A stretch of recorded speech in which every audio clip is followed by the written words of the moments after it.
When we describe our laboratory methods and we publish them so that other researchers can find them and you can explain to people what you did, often we're very good at explaining what we did, but we're not very good at explaining why we did these particular things. And explaining more about why we did particular steps or why we used a particular reagent is very, very useful for other researchers to understand what you did. But not only just understand what you did, but also they know they might be able to reuse that information in a different way or a different setting. And when we add this information back into the way that we describe our knowledge and our recipes, our procedures, that's a really useful way to search for these recipes as well, because that's often the way that we think at the laboratory bench. We want to know, can I change this step?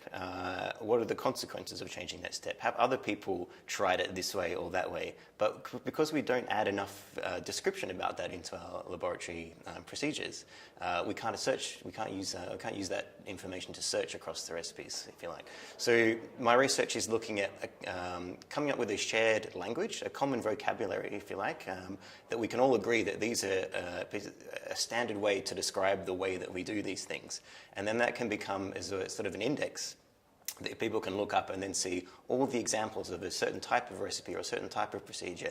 They can now have an index of what is known to work, who's used it, how successful is it, where can you change it, and that kind of thing.